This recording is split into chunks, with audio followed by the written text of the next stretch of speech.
ನಮಸ್ಕಾರ ವೀಕ್ಷಕರೇ. ನಮಸ್ಕಾರ. ಸೊ ಆದಿತ್ಯವರೇ, ಈಗ ವಾಮಾಚಾರ ಪ್ರಯೋಗದ್ದು ಸಾಕಷ್ಟು ಕೇಸ್ಗಳು ನಿಮ್ಗೆ ಬರ್ತಾ ಇದ್ದಾವೆ. ಹೌದು ಹೌದು ಹೌದು ಹೌದು. ವ್ಯಕ್ತಿಗಳಿಗೆ ವಾಮಾಚಾರ ಮಾಡ್ತಾರೆ. ನೀವು ಹೇಳಿದ್ದು ಯಾವುದೋ ಒಂದು ಕೇಸು ಮನೆಗೂ ವಾಮಾಚಾರ ಮಾಡ್ತಾರೆ ಅಂದ್ಬಿಟ್ಟು. ಅಂದರೆ ಮನೆಗೂ ವ್ಯಕ್ತಿಗೂ ಸೇರಿಸಿನೇ ಅದು ಟೋಟಲ್ ಫ್ಯಾಮಿಲಿನೇ. ಇವಾಗ ಕೆಲವ್ರು ಏನು ಮಾಡ್ತಾರೆ, ವ್ಯಕ್ತಿ ದಾಟುವಂಥ ಓಡಾಡೋಂಥ ಜಾಗದಲ್ಲಿ ಏನಾರು ವಸ್ತುಗಳನ್ನ ಇಟ್ಬಿಟ್ಟು ಇದು ಮಾಡ್ತಾರೆ. ಕೆಲವ್ರು ಮಾಡೋಕ್ಕಲ್ಲ, ಮನೆ ಮುಂದೆ ತಂದು ಬಿಸಾಕ್ಬಿಟ್ಟು ಹೋಗ್ತಾರೆ. ಯಾವುದೋ ಒಂದು ಕುಟುಂಬದ್ದು ಹೌದೌದು. ಸೊ ಈ ಕುಟುಂಬಕ್ಕೆ ಒಂದು ವಾಮಾಚಾರ ಪ್ರಯೋಗ ಆಗಿತ್ತು. ಸೊ ಅದನ್ನ ನಮ್ಮ ವೀಕ್ಷಕರಿಗೆ ತೋರಿಸ್ತಾರೆ. ಯಾವ ಥರದ್ದೊಂದು ಪ್ರಯೋಗ? ಅದು ಅವ್ರ ಮನೆಯಲ್ಲಿ ನೆಮ್ಮದಿ ಇಲ್ಲ, ಏಳಿಗೆ ಇಲ್ಲ, ಮನೆಯಲ್ಲಿ ಕೆಟ್ಟ ಕೆಟ್ಟ ಕನಸುಗಳು, ರಾತ್ರಿ ಮೈ ಮೇಲೆ ದೆವ್ವಗಳು, ಬೇರೆ ಬೇರೆ ಕ್ಷುದ್ರ ಶಕ್ತಿಗಳು ಬಂದು ಕೂತ್ಕೊಳ್ಳೋದು. ಆಮೇಲೆ ಅನುಭವ ಆಗಿದೆ ಅವ್ರಿಗೆ. ಆಮೇಲೆ ಇವ್ರು ಏನು ಡೇ ಟೈಮಲ್ಲಿ ಮಾತಾಡ್ಕೊಂತಾರೆ, ಅದು ನೈಟ್ ಬಂದು ಸೇಮ್ ಬೇರೆ ರೂಪದಲ್ಲಿ ಬಂದು ಇವ್ರ ಹತ್ರ ಏನು ಮಾತಾಡಿದ್ನೋ ಅದಕ್ಕೆ ಅದು ರೆಸ್ಪಾನ್ಸ್ ಮಾಡುತ್ತಂತೆ. ಹೌದಾ? ಅಂದರೆ ಉದಾಹರಣೆ ಹೇಳ್ಬೇಕು ಅಂದ್ರೆ ಹೆಂಗೆ ಅಂದರೆ ಇವಾಗ ಬೆಳಿಗ್ಗೆ ಇವ್ರು ಏನು ಮಾತಾಡ್ಕೊಂಡಿರ್ತಾರೆ, ಸೇಮ್ ಮೆಥಡ್ನ ರಾತ್ರಿ ಬಂದು ಅದು ಇವ್ರ ಮುಂದೆ ಇವ್ರು ಮಾತಾಡಿರೋ ವಿಚಾರನೇ ಅದು ಮಾತನಾಡೋದು. ನೀವು ಹಿಂಗೆ ಮಾತಾಡ್ಕೊಂಡ್ರಿ ಇವ್ರಿಗೆ ಡೈರೆಕ್ಟಾಗಿ ಅಂದರೆ ಇದರಲ್ಲಿ ಕನ್ಸಲ್ಲಿ, ರಾತ್ರಿ ಕನ್ಸಲ್ಲಿ ಡೈರೆಕ್ಟಾಗಿ. ಮೋಸ್ಟ್ಲಿ ನನಗೆ ಇಂಥ ಇದು ಯಾವುದು ಕೇಳ್ಪಡೋದಿಲ್ಲ. ಪ್ರಾಕ್ಟಿಕಲ್ ಆಗಿ ನೇರವಾಗಿ ಬಂದು ಕಿವಿಗೆ ಹಿಂಗೆ ಕೂತ್ಕೊಂಡು ಮಾತಾಡೋದು ನಾನು ಎಲ್ಲೂ ಇಂಥ ಕೇಸ್ ನೋಡಿಲ್ಲ. ಕನ್ಸಲ್ಲಿ ಎಲ್ರಿಗೂ ಮಲಗ್ದಂಥ ಜಾಗದಲ್ಲಿ ಆಗುತ್ತೆ. ಅದೊಂದು ಕುಟುಂಬ ಬಂದಿತ್ತು. ಊರು ಬೇಡ ಪಾಪ, ಯಾಕಂದರೆ ಅವರು ಇದಕ್ಕೆ ಪ್ರವೇಶಿಗೆ ಇದಾಗಬಾರ್ದು ಅಂತ ಅವ್ರು ಹೇಳಿದರು. ಯಾವುದು ವಿಡಿಯೋನ ದಯವಿಟ್ಟು ತೋರಿಸ್ಬೇಡಿ ಅಂತ ಹೇಳಿದ್ದೀನಿ ನಾನು ಅವ್ರಿಗೆ. ನಿಮ್ಮ ಯಾವುದೇ ಮುಖನ ನಾನು ತೋರಿಸೋದಿಲ್ಲ, ಫುಲ್ ಕಂಪ್ಲೀಟ್ ಇಲ್ಲಿಂದ ಬ್ಲರ್ ಮಾಡಿರ್ತೀನಿ. ಸೊ ಅಂದರೆ ನಾವು ಏನು ಮಾಡಿದ್ದೀವಿ ಅನ್ನೋದು ಬರೀ ಜಸ್ಟ್ ಪ್ರಾಕ್ಟಿಕಲ್ ಇದನ್ನ ಮಾತ್ರ ಸ್ವಲ್ಪ ತೋರಿಸಿರ್ತೀನಿ ಅಂತ. ಹಂಗಾಗಿ ಆ ವಿಚಾರಗಳು ಇದು ಮಾಡೋದಿಲ್ಲ. ಬಟ್ ಏನಂದರೆ ಇವಾಗ ಕೂಡ ನನ್ನ ಕಾಂಟ್ಯಾಕ್ಟ್ ಇಲ್ದಿರ ಕೆಲವು ಕೇಸ್ಗಳು ಮಾಡಿ ಒಂದು ವಾರಕ್ಕೆ ಕಂಪ್ಲೀಟ್ ಇದು ಬಂದ್ಬಿಡುತ್ತೆ. ಇವ್ರು ಮಾಡಿಕೊಟ್ಟು ಒಂದು ವಾರ ಚೆನ್ನಾಗಿತ್ತು, ವಾತಾವರಣ ಮನೆ ಚೆನ್ನಾಗಿತ್ತು, ಮತ್ತೆ ಸೇಮ್ ಸ್ವಲ್ಪ ಹಂಗೆ ಆಗ್ತಿದೆ ಗುರುಗಳೇ ಅಂತಂದ್ರು. ಯಾಕಂದರೆ ಅವ್ರು ಸ್ವಲ್ಪ ದೂರದಲ್ಲಿರೋದ್ರಿಂದ ನಾನು ಯಾರ ಮನೆಗಳಿಗೆ ಹೋಗೋದಿಲ್ಲ ಮೊದಲಿಂದಾಗಿ. ಯಾರನ್ನ ಇಲ್ಲಿ ಕರೆಸ್ಬಿಟ್ಟು ಮಾಡ್ತೀನಿ, ಯಾರ ಮನೆಗೆ ಹೋಗೋದಿಲ್ಲ. ಬಟ್ ಅಲ್ಲಿ ಮನೆಗೇನೆ ಸ್ವಲ್ಪ ಸಮಸ್ಯೆ ಆಗಿದೆ, ದಿಗ್ಬಂಧನ ಹಾಕಿದ್ದಾರೆ. ಇವಾಗ ಅದಕ್ಕೆ ಅವ್ರಿಗೆ ಹೇಳಿದ್ದೀನಿ, ಅದೊಂದು ಕೇಸ್ ಮಾತ್ರ ನಾನು ಇಲ್ಲೂ ಯಾರ ಮನೆಗೆ ಹೋಗೋದಿಲ್ಲ, ಇದೊಂದು ಕೇಸ್ ಮಾತ್ರ ನಾನು ಬಂದು ನೇರವಾಗಿ ಬಂದು ದಿಗ್ಬಂಧನ ಬಿಡಿಸ್ಕೊಡ್ತೀನಿ ಮನೆದು. ನೋಡಿ ಒಂದು 15 ದಿವಸ ಅಂತ ಹೇಳಿದ್ದೀನಿ.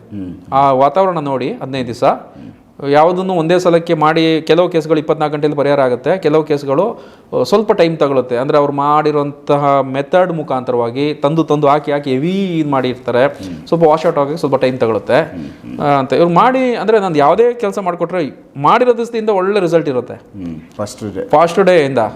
ಆಮೇಲೆ ಸ್ವಲ್ಪ ದಿವಸಗಳು ಏರ್ಪೇರ್ ಆಗ್ತವೆ, ಹಂಗಾಯ್ತು ಅಂದರೆ ಬ್ಯಾಲೆನ್ಸ್ ಮಾಡಿಸ್ತೀನಿ.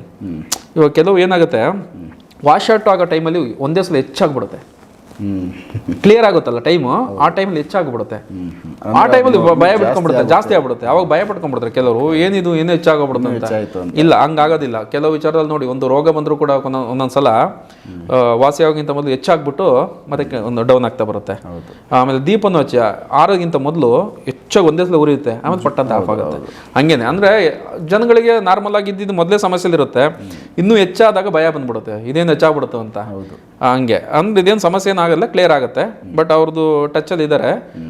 ನೆಕ್ಸ್ಟು ನಾನು ಜಾಗಕ್ಕೆ ಬಂದು ಡೈರೆಕ್ಟಾಗಿ ಮನೆಗೆ ದಿಗ್ಬಂಧನ ಒಂದು ಪ್ರಯೋಗ ಅದನ್ನು ಕ್ಲಿಯರ್ ಮಾಡೋದು. ನೀವು ಇದು ಬಂದು ಇದಕ್ಕೆ ಬೇರೆ ಒಂದು ಮಂಡಲ ಬರುತ್ತೆ. ಇದೆಲ್ಲನೂ ಮಂಡಲ ಪೂಜೆಯಿಂದನೇ ಮಾಡೋದು. ಮಂಡಲ ಯಾಕೆ ಆಗ್ತೀನಿ ಅಂತಂದರೆ, ಮಂಡಲ ಅಂದರೆ ಒಂದು ವಸ್ತುಗಳನ್ನ ಅದರಲ್ಲಿ ಇದಾಗ್ತೀವಿ ಮಂಡಲ ಹಾಕ್ಬೇಕಾದ್ರೆ. ಇವಾಗ ದೇವ್ರನ್ನ ಕಟ್ಟಾಕಿದ್ರು ಅಂತಂದ್ರೆ ದೇವ್ರೆ ಬಾಯಿ ಬಿಟ್ಟು ಹೇಳಿದ್ರು ಅಂತ ಹೇಳಿದ್ನಲ್ಲ, ಅಂದ್ರೆ ರಂಗೋಲಿ ಟೈಪ್ನಲ್ಲಿ ಹಾಕಿ ನನ್ನ ಬಂಧನ ಮಾಡಿದ್ರು ಅಂತ ವಿಚಾರ. ಇದು ಬಂದು ಏನು ಅಂತಂದ್ರೆ, ಒಂದು ವ್ಯಕ್ತಿನ ಸುತ್ತಾಕ್ಬೇಕಾದ್ರೆ ಹಗ್ಗದಲ್ಲಿ ಹೆಂಗೆ ನಾವು ಮನುಷ್ಯನ ಕೈ ಕಾಲೆಲ್ಲ ಕಟ್ಟಾಕ್ತೀವಿ, ಸೇಮ್ ಆ ಥರನೇ ಇದು ಮಂಡಲ ಅನ್ನೋದು. ಬಂಧಿಸೋದು ಇದು ಈ ಯಾವ ವ್ಯಕ್ತಿ ಇದೆಯೋ ಬಂದಾಗ ಒಳಗಡೆ ಇರುತ್ತೆ ದೇಹದಲ್ಲಿ, ತಪ್ಪಿಸ್ಕೊಂಡು ಓಡಬಾರ್ದು. ಮಂಡಲದಲ್ಲಿ ಕೂರಿಸ್ತೀವಿ, ಅದನ್ನ ಅಲ್ಗಾಡಕ್ಕಾಗಲ್ಲ. ಅಲ್ಗಾಡಿ ಕೈ ಕಾಲು ಕಟ್ಟಾಕಿದ್ಮೇಲೆ ಮೂಗಿಗೆ ಏನು ಕೊಡಬೇಕು, ಬಾಯಿಗೆ ಏನು ಕೊಡಬೇಕು, ಕಣ್ಣಿಗೆ ಏನು ಕೊಡಬೇಕು, ಕಿವಿಗೆ ಏನು ಕೊಡಬೇಕು, ಎಲ್ಲ ಮಂತ್ರದಲ್ಲಿ ಕೊಡ್ತೀವಿ. ಅಪ್ಪ ಸಾಕು ಸಾಕು ಸಾಕು ಸಾಕು ಸಾಕು ನಾನು ಇರಲ್ಲ ಹೋಗ್ತೀನಿ ಅಂತ ಅನ್ನಬೇಕದು. ಆ ರೇಂಜಿಗೆ ಕೊಟ್ಟಾದ್ಮೇಲೆ ಮತ್ತೆ ಬಂಧ ಮಾಡ್ತೀವಿ ಅದನ್ನ ಮೊಟ್ಟೆ ಒಳಗಡೆಗೆ ಹಿಡಿದು ಬಂಧ ಮಾಡಿ ಮೊಟ್ಟೆ ಒಳಗಡೆ ಹಾಕ್ತೀವಿ. ಆಮೇಲೆ ಒಂದು ಕೆಲವು ಕಡೆ ಇರುತ್ತೆ ಅಂಥ ಜಾಗಗಳು, ಯಾಕಂದರೆ 4 ದಾರಿ ಕೂಡುವಂಥ ಜಾಗ ಅಂತ ನಾವು ಹಳೆ ವಿಡಿಯೋಗಳಲ್ಲೂ ಹೇಳಿದ್ದೆ. ಅಂಥ ಕಡೆಗಳಲ್ಲಿ ಹೋಗಿ ಡಿಸ್ಪೋಸ್ ಮಾಡ್ತೀವಿ. ಅಲ್ಲಿ ಮಾಡಿದಾಗ ಏನಾಗುತ್ತೆ ಅಂದರೆ, 4 ದಾರಿಯಲ್ಲಿ ಕೂಡಿದಾಗ ಅದಕ್ಕೊಂದು 4 ಜಾಗ ಅನ್ನೋದು ಕೂಡೋ ಜಾಗ ಒಂದು ಡಿಫ್ರೆಂಟ್ ಶಕ್ತಿ ಇರುತ್ತೆ. ನೀವು ನೋಡಿ, ಒಂದು ಕೋನ ಥರ ಇರ್ತೀವಿ, ಮಧ್ಯದಲ್ಲಿ ಬಿಂದು ಹಾಕ್ಬಿಟ್ಟು 4 ಹಿಂಗೆ ಹಾಕ್ತೀವಿ. ಯಾಕೆ ಹಾಕ್ತೀವಿ ಹೇಳಿ? ಮಧ್ಯಕ್ಕೆ ತುಂಬ ಶಕ್ತಿ ಇರುತ್ತೆ. ಈ ಮಧ್ಯದ ಕೋನಕ್ಕೆ, ಈ ಬಿಂದುಕ್ಕೆ ತುಂಬ ಶಕ್ತಿ ಇರುತ್ತೆ. ಅದನ್ನ ಮೇನ್ ಪಾಯಿಂಟ್ ಮಾಡ್ಕೊಂಡಿರ್ತೀವಿ, ಮಧ್ಯದ ಪಾಯಿಂಟು. ಹಂಗೇನೆ ಈ 4 ದಾರಿ ಅನ್ನೋದು ಇದರಲ್ಲಿ ಒಂದು ಡಿಫ್ರೆಂಟ್ ಶಕ್ತಿ ಇರುತ್ತೆ. ಒಂದು ವ್ಯಕ್ತಿ, ಯಾವುದೇ ಒಂದು ವೀಕ್ ಇರುವಂಥ ವ್ಯಕ್ತಿ ರಾತ್ರಿ ಹೊತ್ತು ಅಮಾವಾಸ್ಯೆಲ್ಲ ಹುಣ್ಣಿಮೆಲ್ಲ 4 ದಾರಿ ಕೊಡೋದ್ರಲ್ಲಿ ಬಂದು ಏನಾರ ಸ್ವಲ್ಪ ಬೆಚ್ಚ ಬಿದ್ದ ಅಂದರೆ ನೋಡಿ, ಏನೊಂದು ಅಟ್ಯಾಕ್ ಆಗಿರುತ್ತೆ. ಕೆಲವು ಕಡೆ ಅಲ್ಲಿ ಕೆಲವೊಂದು ಎಡವು ಬಿದ್ದು ಬಂದ ಅಂದ್ರೆ ಆ 4 ದಾರಿ ಕೂಡೋ ಜಾಗದಲ್ಲಿನೇ ಒಂದು ಡಿಫ್ರೆಂಟ್ ಶಕ್ತಿ ಇರುತ್ತೆ. ಅಲ್ಲಿ 3 ದಾರಿ 3 ದಾರಿ 4 ದಾರಿ ಕೂಡೋ ಜಾಗದಲ್ಲಿ ಡಿಫ್ರೆಂಟ್ ಶಕ್ತಿ ಇರುತ್ತೆ. ಇವಾಗ ಅಲ್ಲಿ ತಗೊಂಡೋಗಿ ಡಿಸ್ಪೋಸ್ ಮಾಡಿದಾಗ ಕಣ್ಣು ಕಟ್ಟಿ ತಗೊಂಡೋಗಿ ಯಾವ್ದೋ ಗೊತ್ತಿಲ್ಲದ ಊರ್ಗ್ ಬಿಟ್ಟಂಗೆ ಅದನ್ನ ದಾರಿ ತಪ್ಪಿಸ್ದಂಗೆ ಅದಕ್ಕೆ ಅಲ್ಲೂ ಕೆಲವು ಯಾವ ದಾರಿಯಲ್ಲಿ ಹೋಗ್ಬೇಕು ನಾನು. ಹೌದೌದು, ಹಂಗಾಗತ್ತೆ. ಮತ್ತೆ ರಿಟರ್ನ್ ಬರಕ್ ಆಗೋದಿಲ್ಲ. ಅದಕ್ಕೆ ಇಲ್ಲಿ ಕೆಲವನ್ನ ಮಾಡಿರ್ತೀವಿ. ಇದಕ್ಕೆ ಪ್ರತಿಯೊಂದು ನಾವು ಏನು ಇದನ್ನ ಮಾಡ್ತೀವಿ ಎಲ್ಲದಕ್ಕೂ ಒಂದೊಂದು ಅರ್ಥ ಇದೆ, ಮೀನಿಂಗ್. ಅಂದ್ರೆ ನಾವ್ ಏನಾಗ್ತೀವಿ, ಈ ವಿಚಾರ ಮಾತಾಡ್ಬೇಕಾದ್ರೆ ಕೆಲವು ವಿಚಾರಗಳನ್ನ ಮಾತಾಡೋದಿಲ್ಲ. 3 ದಾರಿ ಅಂತ ಹೇಳ್ತೀವಿ, ಅದರಲ್ಲಿ ಕ್ಲೋಸ್ ಮಾಡ್ತೀವಿ. ಆಮೇಲೆ ಕೆಲವು ಮಂಡಲ ಅಂತ ಹೇಳ್ತೀವಿ, ಮಧ್ಯದ ಬಿಂದು ಅಂತೀವಿ. ಈ ವಿಚಾರನೆಲ್ಲ ಬರೀ ಪ್ರಾಕ್ಟಿಕಲ್ ಆಗಿ ಒಂದು ವಿಡಿಯೋದಲ್ಲಿ ತೋರಿಸ್ತೀವಿ. ಆದ್ರೆ ಒಂದೊಂದಕ್ಕೂ ಒಂದೊಂದು ಮೀನಿಂಗ್ಸ್ ಇದೆ. 3 ದಾರಿಗೂ ಒಂದು ಮೀನಿಂಗ್ಸ್ ಇದೆ, ಮೊಟ್ಟೆಗೂ ಒಂದು ಮೀನಿಂಗ್ಸ್ ಇದೆ. ಮೊಟ್ಟೆನಲ್ಲೇ ಯಾಕೆ ಮಾಡಬೇಕು ನೀವು ನೋಡಿ, ಹೆಚ್ಚಿನ ಇದಕ್ಕೆ ಮೊಟ್ಟೆಗಳನ್ನ ಬಳಸ್ತಾರೆ, ನಿಂಬೆಹಣ್ಣನ್ನು ಬಳಸ್ತಾರೆ. ನಿಂಬೆಹಣ್ಣಲ್ಲೂ ಒಂದು ಅದ್ಭುತ ಶಕ್ತಿಗಳಿದೆ. ಈಗ ನೋಡಿ, ದೇವಸ್ಥಾನಕ್ಕೆ ಹೋಗ್ತೀರಾ, ದೇವಿಗಳಿಗೆ 108 ಮಾಲೆ ನಿಂಬೆಹಣ್ಣಿಂದ ಮಾಡಿ ಹಾಕ್ತಾರೆ ಶಕ್ತಿ ತುಂಬಕ್ಕೆ. ಎಲ್ಲದಕ್ಕೂ ಒಂದೊಂದು ತ್ರಿಶೂಲ 3 ಹಿಂಗ್ ಮಾಡಿರ್ತಾರೆ. 3 ದಾರಿ, ತ್ರಿಶೂಲದಲ್ಲಿ 3 ಇದಿರುತ್ತೆ ಮಧ್ಯದಲ್ಲಿ ನೋಡಿ, 3 ದಾರಿ, ತ್ರಿಶೂಲದ 3 ಇದು ಎಲ್ಲದಕ್ಕೂ. ಆಮೇಲೆ ತಿರುಪತಿ ವೆಂಕಟರಮಣಗೆ 3 ಇದಾಕ್ತಾರೆ, 3 ಪಟ್ಟೆ ಹಾಕ್ತಾರೆ ನೋಡಿ. ನಾವು ಕೂಡ ಇದು ದೇವ್ರದಲ್ಲಿ 3 ಪಟ್ಟೆ, ಆ 3 ಏನೋ ಇದಕ್ಕೆ ಅತ್ಯದ್ಭುತ ಕೌಂಟ್ ಆಗುತ್ತೆ. ತುಂಬಾನೇ ಶಕ್ತಿ ಇದೆ ಕೆಲವು ವಿಚಾರಗಳು. ಅಂದ್ರೆ ಇದನ್ನ ಬೇಸಿಕ್ ಆಗಿ ತಿಳ್ಕೊಂಡಿರ್ಬೇಕು. ಎಲ್ಲ ವಿಚಾರಗಳನ್ನು ತಿಳ್ಕೊಂಡಿದ್ದಾಗ ಈ ವಿಚಾರಗಳು ನಮಗೆ ಉಪಯೋಗ ಬರುತ್ತೆ. ಹಿಂಗಾಗಿ ಅವ್ರದ್ದೊಂದು ಪ್ರಯೋಗನ ಇದು ಮಾಡಿದ್ದೀನಿ. ಅದು ಇನ್ನು ಸ್ವಲ್ಪ ಅವ್ರಿಗೇನೋ ಇದಿದೆ ಅಂತ ಹೇಳಿದ್ದಾರೆ, ಅದಕ್ಕೆ ನಾನು ದಿಗ್ಬಂಧನ ಮಾಡ್ಕೊಡ್ತೀನಿ ಅಂತ ಹೇಳಿದ್ದೀನಿ ಅವ್ರಿಗೆ. ಅಂದರೆ ಅವ್ರಿಗೆ ಇದು ಸಿಕ್ಕಿದೆ. ಓಕೆ, ನನಗೇನಂತಂದರೆ ಕೆಲವರು ಏನು ಮಾಡ್ಬಿಡ್ತಾರೆ, ಭಯ ಬಿದ್ಕೊಂಡ್ಬಿಡ್ತಾರೆ. ನಾವು 4 ಕಡೆ ಹೋಗಿದ್ದೀವಿ, ಸ್ವಲ್ಪ ಸಡನ್ನಾಗಿ ರಿಸಲ್ಟ್ ಸಿಕ್ಕಿಲ್ಲ ಅಂದಾಗ ಇದಾಗಲ್ವೇನೋ ಅಂತ. ಹಂಗಿಲ್ಲ. ನೀವು ಒಂದು ಡಾಕ್ಟ್ರಿಗೆ ಹತ್ರ ನೀವು ಹೋಗ್ತೀರಾ, ಒಂದ್ಸಲ ಹೋಗಿ ಬಂದಮೇಲೆ ಇನ್ನೊಂದ್ಸಲ ಅಟ್ಲೀಸ್ಟ್ ಏನಾಗಿದೆ ಅಂತ ತಿಳ್ಕೊಬೇಕು, ಟೈಮ್ ಕೊಡಬೇಕು. ಸೊ ಹಂಗಾಗತ್ತೆ. ಬಟ್ ಇದನ್ನ ಪ್ರಯೋಗದ ಮುಖಾಂತರವಾಗಿ ನಿವಾರಣೆ ಮಾಡಿದ್ವಿ. ಕಂಪ್ಲೀಟ್ ನಿವಾರಣೆ ಆಗಿದೆ.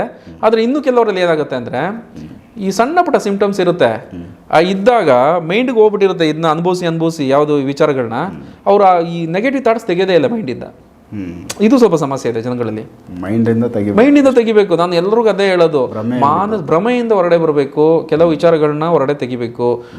ಆಮೇಲೆ ಇನ್ನು ಕೆಲವರು ನಮ್ಮಲ್ಲಿ ನೋಡಿದ್ದೀನಿ, ಗುರುಗಳೇ ಹೋಗ್ತಾ ಇದೀವಿ, ಕಾಲಿಗೆ ಕಲ್ಲು ಹೊಡೆದ್ಬಿಡ್ತು, ರಕ್ತ ಬಂದ್ಬಿಡ್ತು, ಯಾಕೆ ಇದು ಒಳ್ಳೇದಾ ಕೆಟ್ಟದಾ ಅಂತ ಇದನ್ನು ಕನ್ಸಿಡರ್ ಮಾಡೋ ಜನ ಇದ್ದಾರೆ ನೋಡಿ. ಅಚಾನಕ್ ಆಗಿರೋ ಎಲ್ಲವೂ ಇದೆ ಅಂತ. ಕಾಲಿಗೆ ಕಲ್ಲು ಹೊಡೆದ್ರೆ ರಕ್ತನೇ ಬರ್ಬೇಕು, ನೀರು ಬರೋಕ್ಕಾಗತ್ತೆ? ದೇಹದ ರಕ್ತನೇ ಇರೋದು. ಅದು ಒಳ್ಳೇದ ಕೆಟ್ಟದ? ಎಡಗಲ್ಗ ಬಲಗಡೆಗೆ ಹಂಗೇನಿಲ್ಲ. ಇರೋದೊಂದೇ, ಒಂದು ಹುಟ್ಟು ಒಂದು ಸಾವು 2 ಬರುತ್ತೆ ಮನುಷ್ಯನಿಗೆ. 100 ವರ್ಷ ಆದ್ಮೇಲೂ ಬದುಕೋಕ್ಕಾಗೋದಿಲ್ಲ. ಒಂದು ದಿವಸ ಏನೋ ಒಂದು ಆಗಲೇಬೇಕು. ಮನುಷ್ಯನಿಗೆ ಅತಿ ಆಸೆಗಳು, ಆಮೇಲೆ ಮನುಷ್ಯನಿಗೆ ಅತಿ ಕಾನ್ಫಿಡೆಂಟ್ ಲೆವೆಲ್, ಅಂದರೆ ತುಂಬ ದಿವಸ ನಾನು ಇರಬೇಕು. ಆಮೇಲೆ ಭ್ರಮೆಯಿಂದ ಹೊರಡೆ ಬರೋದಿಲ್ಲ. ಕೆಲವು ವಿಚಾರಗಳು ಭ್ರಮೆಯಿಂದ ಹೊರಡೆ ಬರಬೇಕು. ಎಷ್ಟು ವಿಚಾರಗಳನ್ನ ತಗೋಬೇಕೋ ಅಷ್ಟು ಸಮಸ್ಯೆ ಹೆಚ್ಚಾದಾಗ ಇದಕ್ಕೆ ಬರಲೇಬೇಕು. ಸೊ ಏನೈತೆ ವ್ಯವಸ್ಥೆ, ಸಮಾಜ, ಈ ಪ್ರಪಂಚದಲ್ಲಿ ನಾವು ಇಲ್ಲಿ ಏನು ಬಂದಿದ್ದೀವಿ, ಜೀವನ ಏನಿಲ್ಲಿ ಐತೆ, ಅದು ಆ ಒಂದು ತಿಳುವಳಿಕೆ ನಮ್ಗೆ ಆದರೆ ಆಯ್ತು ಅಂದಾಗ ಇಲ್ಲಿ ನಾವು ಎಷ್ಟು ಬದುಕಬೇಕು, ಎಷ್ಟು ನಾವು ಇರಬೇಕು. ಒಳ್ಳೇದು ಕೆಟ್ಟದ್ದು ಅನ್ನೋದು ಪ್ರಕೃತಿ ನಿಯಮದಲ್ಲಿ ಎರಡೂ ಇದೆ. ರಾತ್ರಿ ಕತ್ಲು, ಹಗಲು ರಾತ್ರಿ ಅಂತ ಇದ್ದಾಗೇನೆ ಕೆಲವು ಸಹಜ ಕ್ರಿಯೆಗಳು ನಡೆಯುತ್ತೆ. ಕಾಲು ತಾನಾಗಿ ಕಲ್ಲು ಎಲ್ಲೋ ನೋಡ್ಕೊಂಡು ಹೋಗ್ತಿರ್ತೀವಿ, ಎಡಬಿಟ್ಟು ರಕ್ತ ಬಂತು ಅಂದ್ರೆ ಕಾಲ ರಕ್ತನೇ ಬರೋದು. ಯಾಕಂದ್ರೆ ದೇಹದ ರಕ್ತನೇ ಇರೋದಿಲ್ಲ, ನೀರು ಬರೋಕ್ಕಾಗೋದಿಲ್ಲ. ರಕ್ತ ಯಾಕೆ ಬಂತು ಗುರುಗಳೇ ಅಂದ್ರೆ ನಾನು ಏನು ಆನ್ಸರ್ ಮಾಡಬೇಕು? ಮತ್ತೆ ನಿನ್ನ ದೇಹದ ರಕ್ತನೇ ಇರೋದು, ರಕ್ತನೇ ಬರೋದು ಸಹಜ ಅವಲ್ಲ. ಇವನ್ನೆಲ್ಲ ಹುಡ್ಕೊಂಡು ಕೆಲವರು ಇಂಥ ವಿಚಾರಗಳನ್ನೇ ಜಾಸ್ತಿ. ಆಮೇಲೆ ಕಾಗೆ ಬಂತು ಕೂರ್ತು, ಅದೇನು ಪಕ್ಷಿ, ಅದು ಎಲ್ಲೋ ಹಾರಾಡ್ಗ ಬಂತು, ಏನು ಫುಡ್ ಇದೆ ತಂದಾಗ ಅದ್ರದ್ದೊಂದು ಗುಣಧರ್ಮಗಳು. ಒಂದು ಫುಡ್ ಬಿದ್ದಿದೆ ಅಂದ್ರೆ ಮನುಷ್ಯನ ಥರ ಅಲ್ಲ, ಅದಕ್ಕೆ ಕಾ ಅಂದ ಇರೋದನ್ನೆಲ್ಲ ಕರೆಯುತ್ತೆ. ಅದು ಕಾಗೆ ಯಾಕೆ ಕಿರಿಸ್ತು ಅಂತಂದ್ರೆ, ಅಂದರೆ ಕೆಲವು ವಿಚಾರಗಳನ್ನ ಮನುಷ್ಯನು ತಿಳ್ಕೋಬೇಕು. ಕಾಗೆ ಕಿರಿಚೋ ಕಾರಣ ಏನಂದ್ರೆ, ಆಹಾರ ಫುಡ್ ಹೆಚ್ಚಿನಾಗಿ ಹಾಕಿದ್ರೆ ಅದು ಒಂದಾಗಿ ತಿನ್ನೋದಿಲ್ಲ, ತನ್ನ ಸಹಪಾಠಿಗಳನ್ನೆಲ್ಲ ಕರೆಯುತ್ತೆ ತಿನ್ನೋದಕ್ಕೆ. ಅದನ್ನ ಕೆಟ್ಟದೊಂದು ಅನ್ಕೋಬಾರ್ದು. ಆಮೇಲೆ ಬೆಕ್ಕು ಬಂದ್ಬಿಡ್ತು ಗುರುಗಳೇ, ನಮ್ಮ ಮನೇಲಿ ಯಾವತ್ತು ಬೆಕ್ಕು ಬಂದಿದ್ದೇ ಇಲ್ಲ. ಅದೊಂದು ಪ್ರಾಣಿ, ಎಲ್ಲೋ ಬೇಟೆಗೋ ಇಲ್ಲ ಆ ಕಡೆ ಹೋಗಿ ನಾಯಿ ಅಟ್ಟಿಸ್ಕೊಂಡ್ ಬಂದಿರುತ್ತೆ, ಎಲ್ಲಿ ಓಡಬೇಕು ಅಂತ ಗೊತ್ತಿರಲ್ಲ, ಮನೆ ಬಾಗಿಲು ಓಪನ್ ಆಗಿರುತ್ತೆ, ಸಿಕ್ತಲ್ಲ ಅಂತ ನುಗ್ಬಿಡುತ್ತೆ. ಇದಕ್ಕೆಲ್ಲ ಇನ್ನೂ ಹುಡುಕೋ ಅವಶ್ಯಕತೆ ಇಲ್ಲ. ಜನಗಳು 50% ಪ್ರಪಂಚ ನೇಚರ್ದು ಇನ್ನೂ ಅಳವಡಿಸ್ಕೋಬೇಕು. ಅಂದರೆ ಭೂಮಿ ಮೇಲೆ ಬಂದಿದ್ದೀವಿ, ಸಹಜ ಕ್ರಿಯೆಗಳು ಕೆಲವು ಇರ್ತವೆ, ಇದ್ರಲ್ಲಿ ನಾವು ನಡಿಬೇಕು ಅಂತ. ಸಣ್ಣದಾದರೆ ಯಾರೋ ವಾಮಾಚಾರ ಮಾಡಿಬಿಟ್ಟಿದ್ದಾರೆ ಅಂತ ನನಗೆ ಯಾರೋ ಒಬ್ರು ಫೋನ್ ಮಾಡಿದ್ರು ನನಗೆ, ಗುರುಗಳೇ ನಮ್ಮನ್ನು ಯಾರೋ ಬೇರೆ ಮಾಡಿಬಿಟ್ಟಿದ್ದಾರೆ, ಹಂಗಾರು ತುಂಬ ಕೆಡುಕು ಮಾಡಿಬಿಟ್ಟಿದ್ದಾರೆ, ಹೆಂಗಮ್ಮ ಗೊತ್ತು ನಿನಗೆ ಅಂದರೆ ನೀ ವಿದ್ಯೆಯನ್ನು ಕಲ್ತಿದ್ಯಾ? ಇಲ್ಲ ಗುರುಗಳೇ ನಮ್ಗೆ ಗೊತ್ತು, ಅವ್ರು ಅದೆಲ್ಲ ಕಲ್ತಿದ್ದಾರೆ. ಅದು ಹಂಗಲ್ಲಮ್ಮ, ಇದು ಈ ವಿದ್ಯೆನ ಕಲಿಯೋದು ಅಂದರೆ ವರ್ಷಾನುಗಟ್ಟಲೆ ಸಾಧನೆಗಳಿದೆ. ಯಾರೋ ಒಬ್ರು ಸುಮ್ಮನೆ ಕೂತ್ಕೊಂಡಿದ್ದೆ ಮಾಡ್ಬಿಟ್ಟು ಪ್ರಯೋಗ ಮಾಡ್ಬಿಟ್ಟು ಅಂದರೆ ಅವ್ರನ್ನ ಅವರೇ ಕ್ರಿಯೇಟ್ ಮಾಡ್ಕೊಳ್ಳೋದು ಸಮಸ್ಯೆನ. ನನಗೆ ಮಾಡ್ಬಿಟ್ಟಿದ್ದಾರೆ, ಯಾರಮ್ಮ ಮಾಡಿದ್ದಾರೆ, ಅವ್ರು ಮಾಡ್ಬಿಟ್ಟಿದ್ದಾರೆ, ಅವ್ರಿಗೆ ಯಾರು ಆಗದೆ ಇರ್ತಾರೆ ಅವ್ರ ಮೇಲೆ ಹಾಕ್ಬಿಡೋದು, ಇವ್ರು ಮಾಡ್ಬಿಟ್ಟಿದ್ದಾರೆ ಅಂತ. ನಾನು ಹೇಳೋದು ಅತಿಯಾಗಿ ನಿಮ್ಗೆ ಹೇಳೋದು ಸಿಂಪ್ಟಮ್ಸ್ಗಳು ಇಂಥದ್ದು ಆದರೆ ಇದು ಸಹಜ ಆಗಿರುತ್ತೆ. ಎಫೆಕ್ಟ್ಗಳು ಇದ್ದಾಗ ಆವಾಗ ಅದನ್ನ ಎಚ್ಚರಿಕೆ ತಗೋಬೇಕು.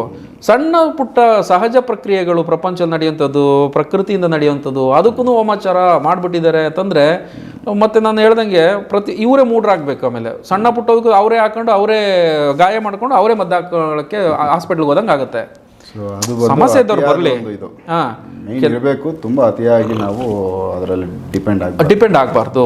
ಯಾಕೆ ಅಂತಂದ್ರೆ ಜೀವನ ಇದು, ಕಷ್ಟ ಅನ್ನೋದು ಸಹಜವಾಗಿ ಬರುತ್ತೆ. ಆಮೇಲೆ ಇನ್ನೊಂದು ಏನಂದ್ರೆ ಗ್ರಹಗತಿಗಳ ಬದಲಾವಣೆಗಳಿಂದ ಕೂಡ ಮನುಷ್ಯನಿಗೆ ಕೆಲವು ಸಮಸ್ಯೆಗಳು ಬರುತ್ತೆ. ಇದನ್ನೂ ವಾಮಾಚಾರಕ್ಕೆ ಅಂತ ಹೋಲಿಸ್ಕೊಂಡ್ರೆ ಕಷ್ಟ ಆಗುತ್ತೆ. ಕೆಲವೊಂದು ಟೈಮ್ನ ನಾವು ಆ ಟೈಮ್ಗಳಲ್ಲಿ ಕೆಲವೊಂದು ಆಗ್ತವೆ ನೋಡಿ. ಕೆಲವ್ರು ಹೇಳ್ತಾರೆ ಇವ್ರು ಏನು ಬರೀ ವಾಮಾಚಾರ ಮಾಡೋರೇನಾ, ಬರೀ ವಾಮಾಚಾರ ವಿಚಾರಣೆ ಇರ್ತಾರೆ ಅಂತ ಇದನ್ನ ಇವರೇ ಮಾತಾಡ್ತಾರೆ ಜನಗಳು. ಆಮೇಲೆ ಇವರೇ ಕ್ರಿಯೇಟ್ ಮಾಡ್ಕೊಂತಾರೆ, ನನಗೆ ಅವ್ರು ಮಾಡಿಬಿಟ್ರು ಇವ್ರು ಮಾಡಿಬಿಟ್ರು ಅಂತ. ಇಲ್ಲಿ ಹಂಗಾದ್ರೆ ಈ ಸಮಾಜನ ಕೆಡಿಸೋರು ಯಾರು? ಬರೀ ಈ ಕೂತ್ಕೊಂಡು ಮಾತಾಡೋರು ಅಷ್ಟೇ ಕೆಡಿಸೋದಾ, ಇಲ್ಲ ತಾನಾಗೆ ಕ್ರಿಯೇಟ್ ಮಾಡ್ಕೊಂಡು ಮಾಡ್ಬಿಟ್ಟಿದ್ದಾರೆ ಅಂತ ಜನಗಳು ಇದು ಮಾಡ್ಕೊಳ್ಳೋದು? ಎಚ್ಚರಿಕೆ ಇರಬೇಕು, ಎಲ್ಲ ಎಚ್ಚರಿಕೆ ಇರಬೇಕು. ಆಮೇಲೆ ಬೇಸಿಕ್ ನಾಲೆಜ್ ಇರಬೇಕು, ಜ್ಞಾನ ಇರಬೇಕು. ಯಾವೂ ಇಲ್ಲ ಅಂತಿಲ್ಲ, ಎಲ್ಲವೂ ಇದಾವೆ. ಅಲ್ಲಿ ಸ್ವಲ್ಪ ಜ್ಞಾನ ಇರಬೇಕು, ನಾಲೆಡ್ಜ್ ಇದ್ದು ಅದನ್ನ ತಿಳುವಳಿಕೆ ತಗೊಂಡು ಎಲ್ಲಾ ವಿಚಾರನೂ ಅದನ್ನೇ ಬಳಸ್ಕೊಂಡು ಜೀವನನ ನರಕ ಮಾಡ್ಕೋಬಾರ್ದು. ಅಂದ್ರೆ ಉದ್ದೇಶ ಏನು? ನಿಮ್ದಾಗಿರ್ಬೋದು ನಮ್ದಾಗಿರೋದು ಒಂದು ವಿಡಿಯೋ ಮಾಡೋ ಉದ್ದೇಶ, ಒಂದು ಕೆಟ್ಟ ಕಾರ್ಯ ನಡೆದಿದೆ ಏನೋ ಅವ್ರಿಗಿಂತ ಬಗೆಹರಿಸ್ಕೊಳಕ್ಕಾಗಿಲ್ಲ ಅಂದ್ರೆ ಒಬ್ರು ಡಾಕ್ಟರ್ ಇರಬೇಕು ಅಂತ ನೀವು ವಿಡಿಯೋ ಮಾಡ್ತಾ ಇದ್ದೀರಾ. ಅಂತವ್ರು ಬರ್ಲಿ ಬಗೆಹರಿಸ್ಕೊಳ್ಳಿ ಅಂತ, ಸಮಸ್ಯೆಗಳು ಅಂತ ಬರ್ಲಿ ಅಂತ ತೋರಿಸಿನೇ ಮಾಡ್ಲಿ ಅಂತ ನೀವು ವಿಡಿಯೋನ ಮಾಡೋ ಉದ್ದೇಶ. ಇದು ನಿಮ್ದೊಂದು ಕರ್ತವ್ಯ. ಸೊ ಎಲ್ಲಾನು ನೀವು ಇದಕ್ಕೇನೆ ತಿಳ್ಕೊಂಡು ನೀವು ಏನು ವಿಡಿಯೋ ಮಾಡ್ತಾ ಇದ್ದೀರಾ? ಇಲ್ಲ, ವಿಚಾರಗಳಿದೆ, ಒಂದೇ ತರ ವಿಚಾರ. ಮತ್ತೆ ಹಂಗಾಗಿ ಜನಗಳು ಕೂಡ ಸಮಸ್ಯೆ ಇದ್ದವ್ರು ಇದನ್ನ ಉಪಯೋಗಿಸ್ಕೊಳ್ಳಿ. ಕೆಲವರು ಇದ್ರ ಬಗ್ಗೆ ನಂಬಿಕೆ ಇಲ್ದವರು ಇದ್ರ ಬಗ್ಗೆ ಕಮೆಂಟ್ ಮಾಡೋದು ಬೇಡ, ಇದ್ರ ಬಗ್ಗೆ ವೇಷ ಮಾಡೋದು ಬೇಡ, ಬಿಟ್ಬಿಡ್ಲಿ ಅವ್ರ ಪಾಡಿಗೆ. ಅವ್ರನ್ನ ಯಾರಿಗೂ ಸಮಸ್ಯೆ ಇದೋ ಅವ್ರ ಅದ್ರ ಬಗ್ಗೆ ಮಾತಾಡಿ. ಹೌದು, 100%. ಸಮಾಜ ಹೆಂಗೈತೆ ಹಂಗೆ ಹೋಗುತ್ತೆ. ಇಲ್ಲಿ ಸಮಸ್ಯೆ ಇರೋರು ಮಾತ್ರ ಬಂದು ಪರಿಹಾರ ಪಡ್ಕೊಂಡ್ಲಿ ಅನ್ನೋ ಅಲ್ಲ. ಈ ವಿಚಾರ ಯಾಕೆ ಹೇಳ್ತಿದ್ರೆ, ನನಗಂತೂ ಯಾರು ಕೆಟ್ಟ ಕಮೆಂಟ್ಸ್ ಮಾಡಿಲ್ಲ. ಬಟ್ ನಾನು ಹೇಳೋದು ಜನಗಳು ಎಲ್ಲರ ಮೈಂಡ್ ಒಂದೇ ಥರ ಇರೋದಿಲ್ಲ. ಅಂದ್ರೆ ಕೆಲವು ಏನು ನಾವು ತಿದ್ದಕ್ಕಾಗಲ್ಲ. ಹೌದೌದು, ಬಿಟ್ಬಿಡೋದು ಒಳ್ಳೇದು. ಬಟ್ ಸಮಸ್ಯೆ ಇದ್ದವರು, ಇಂಥ ಸಿಂಪ್ಟಮ್ಸ್ ಇರೋಂಥವ್ರು ಸ್ವಲ್ಪ ನೋಡಿ ಮಾಡಿ ಸಮಸ್ಯೆ ಇದೆ ಅಂದರೆ ಬಗೆಹರಿಸ್ಕೊಳ್ಳಿ. ಯಾಕಂದ್ರೆ ಡೆವಲಪ್ಮೆಂಟ್ ಬೇಕು. ಎಷ್ಟೋ ಜನ ಗೊತ್ತಿರುತ್ತೆ, ಇಲ್ಲಿ ಬರೋದೇ ಅರ್ಧಕ್ಕೆ ಜನ ಸಮಸ್ಯೆಗೆ ಪರಿಹಾರ ಕೊಡಿ ಅಂತ. ನಮಗೆ ಸಮಸ್ಯೆಗೆ ಪರಿಹಾರ ಬಂದವ್ರಿಗೆ ಸಮಸ್ಯೆಗೆ ಪರಿಹಾರನೇ ಹೇಳ್ಬೇಕೆ ಹೊರತು ನಾವು ಬೇರೆ ಏನೂ ಹೇಳೋಕ್ಕಾಗೋದಿಲ್ಲ. ಬಳಸ್ಕೊಳ್ಳಿ, ಒಳ್ಳೆ ರೀತಿಯಲ್ಲಿ ಬಳಸ್ಕೊಳ್ಳಿ. ಅದನ್ನ ವಿದ್ಯೆ ಒಳ್ಳೆ ರೀತಿಯಲ್ಲಿ ಹೋಗಲಿ, ಈ ಒಳ್ಳೆದ ವಿಷಯಗಳನ್ನ ಒಳ್ಳೆಯದಾಗಿ ಬಳಸ್ಕೊಳ್ಳಿ, ಅಭಿವೃದ್ಧಿ ಆಗಲಿ, ಜನಗಳು ಅದರಿಂದ ಒಳ್ಳೆಯದಾಗಿ ನಾಳೆ ದಿವಸ ಅವ್ರ ಮನೆ ಮಠ ಎಲ್ಲವೂ ಶುದ್ಧವಾಗಿ ಚೆನ್ನಾಗಾಗಲಿ. ಓಕೆ. ಸೊ ವೀಕ್ಷಕರೇ, ಯಾಕಂದರೆ ಇದೊಂದು ವಾಮಾಚಾರ ಪ್ರಯೋಗದ ಒಂದು ಕುಟುಂಬ ಇವ್ರ ಹತ್ರ ಬಂದಿತ್ತು. ಆ ವಿಡಿಯೋ ನೋಡಿ ಅದಕ್ಕೆ ಸಂಬಂಧಪಟ್ಟಂತೆ ವಾಮಾಚಾರ ಸೊ ಈಗಲೂ ಕೂಡ ಪ್ರೆಸೆಂಟು ಆ ಅನುಭವಗಳಾಗಿರೋರು, ಅನುಭವಿಸ್ತಾ ಇರೋರು ಇದ್ದಾರೆ ನಮ್ಮ ಸಮಾಜದಲ್ಲಿ. ಹಾಗಾಗಿ ಅವರು ದಂಪತಿಗಳು ಅವರು ಸಮಸ್ಯೆ ಇಟ್ಕೊಂಡು ಬಂದಿರೋ ದಂಪತಿ ಅಂದರೆ ಟೋಟಲ್ ಹೋಲ್ ಫ್ಯಾಮಿಲಿ. ಬಟ್ ಹೆಂಗೆ ಅಂದರೆ ಪ್ರೆಸೆಂಟ್ ಫೋನ್ ಹಾಕಿ ಕೊಡ್ತೀನಿ ಬೇಕಾದ್ರೆ ಕೇಳಿ. ಯಾಕಂದ್ರೆ ನಾವು ಕ್ರಿಯೇಟ್ ಮಾಡೋದಲ್ಲ, ಅವ್ರ ಸಮಸ್ಯೆನ ಅವ್ರ ಬಾಯಿಂದ ಕೇಳಬೇಕು. ಹೇಗಿರುತ್ತೆ ಅಂದರೆ ಅಷ್ಟು ಗೌರವವಾಗಿರುತ್ತೆ. ಸೊ ಹಾಗಾಗಿ ಅವುಗಳನ್ನ ಪ್ರಾಕ್ಟಿಕಲ್ ಆಗಿ ನಾವು ತೋರಿಸ್ತೀವಿ. ಹೌದು, ಅಂಥವೆಲ್ಲ ನಾವು ಮಾಡ್ಕೊಡ್ಲೇಬೇಕು. ಸೊ ಅರಿವು ಜನಕ್ಕೆ ಇದ್ರ ಬಗ್ಗೆ ಇರಲಿ ಬೇಕು, ಇದ್ರ ಬಗ್ಗೆ ಒಳ್ಳೆಯದನ್ನ ಒಳ್ಳೆಯದಾಗಿ ಉಪಯೋಗಿಸ್ಕೊಳ್ಳಿ. ಕೆಲವು ವಿಚಾರಗಳನ್ನ ಸಣ್ಣ ಪುಟ್ಟದನ್ನೆಲ್ಲ ಎಲ್ಲದಕ್ಕೂ ಅದನ್ನ ನೀವು ಹೋಲಿಸ್ಕೊಂಡು ಹಂಗಾಗಿದೆ ಹಿಂಗಾಗಿದೆ ಅಂತ ಜೀವನ ಹಾಳು ಮಾಡ್ಕೋಬೇಡಿ. ಸಮಸ್ಯೆ ಆದಾಗ ಖಂಡಿತವಾಗಿ ಬಗೆಹರಿಸ್ಕೊಳ್ಳಿ. ಸೊ ಇದಿಷ್ಟು ಆದಿತ್ಯವ್ರದ್ದು ಒಂದು ಸಣ್ಣ ವಿಚಾರ. ನೆಕ್ಸ್ಟ್ ಇನ್ನೂ ಬೇರೆ ವಿಚಾರ ಅವ್ರ ಜೊತೆ ಮಾತಾಡ್ತಾ ಹೋಗ್ತೀನಿ. ಎಪಿಸೋಡ್ ನೋಡ್ತಾ ಹೋಗಿ. ನಮಸ್ಕಾರ.